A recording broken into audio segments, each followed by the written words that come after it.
You know Jai's son, John? Yeah. Ah, he got a really big job. Really? How much does he earn? The company pays him very well. Is it a government job?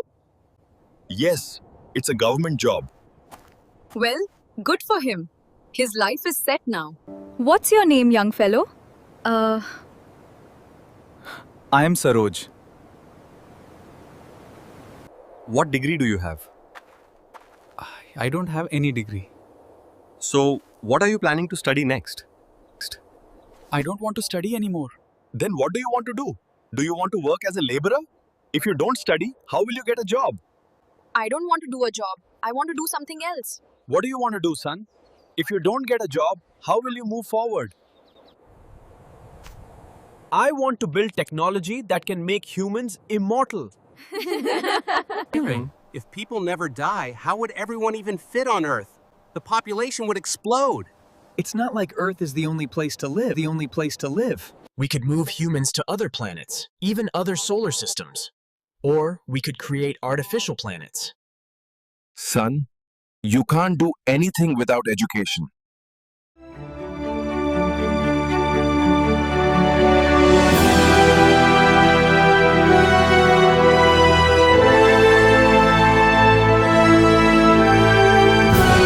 At the police station, an officer named Kubo was sitting at his desk, focused on solving a Rubik's Cube.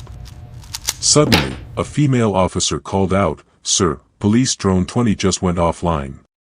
Without looking up, Kubo said, "Probably just a glitch. Send a nearby drone to check it out." She immediately deployed police drone 21 and police drone 22 to the last known location. The live feed came in. Drone 20 was lying on the ground, completely wrecked. The officer leaned closer to the screen, scanning the area. Then she spotted something. "Sir, drone 20 is destroyed," she said. "And there's a bullet here." That made Kubo pause. Something about it didn't feel right. In Zoa City, no one was allowed to carry lethal firearms. Even the police only carried non-lethal weapons.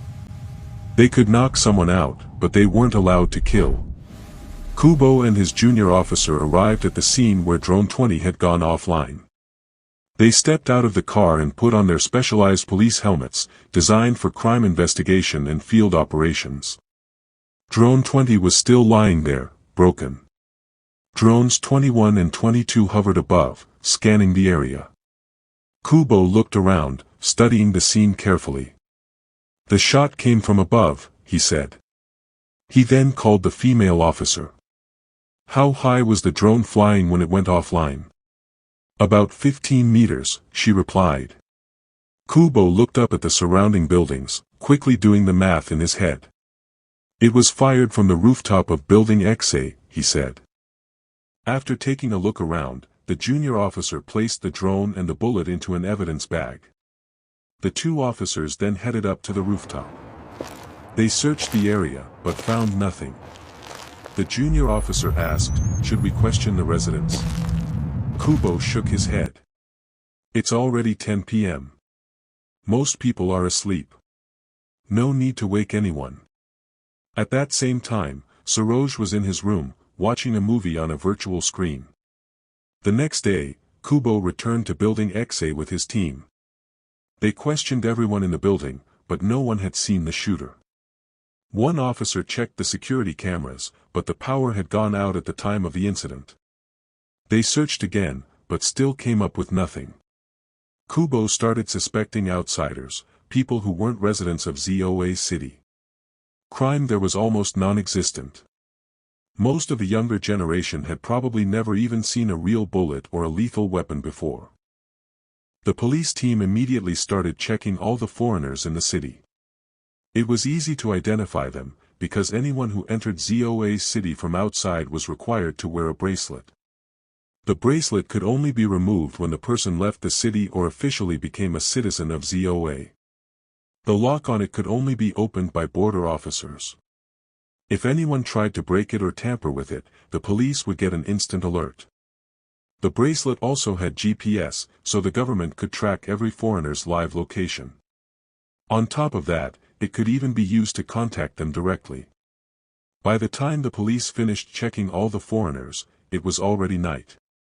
Still, they hadn't found a single clue. We didn't find any guns on any of the foreigners, and at the time Drone 20 went offline, none of them were even near that location. They all still have their bracelets on. So it's pretty clear, this wasn't done by a foreigner. That leaves us with two possibilities. Either it's someone from Zoa City, or it's an intruder who crossed the border illegally. Suddenly, a female officer called out, "Sir, police drone 28 just went offline." Kubo immediately headed to the control room, where the officer was working on a virtual screen. "Send another drone," he said. "I already did," she replied. Drone 29 is on its way to Drone 28's location. She pulled up the footage from just before Drone 28 went offline. The drone had been flying over a deserted area.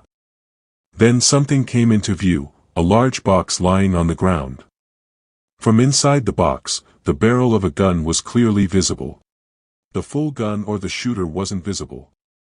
Suddenly, a shot was fired from the tip of the gun, and police drone 28 went offline. Kubo and his team arrived at the scene.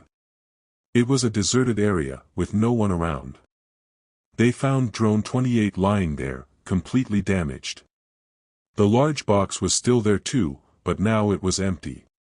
Using his police helmet, Kubo created a digital simulation of the incident. The team searched the area, but there was no one nearby. They collected the bullet and the damaged drone, sealed them in an evidence bag, and sent them back to the station. After that, Kubo got on his motorcycle and started heading home. He was on the road when suddenly, a loud blast echoed nearby, like a gunshot. Kubo immediately turned his motorcycle toward the sound and sped off in that direction.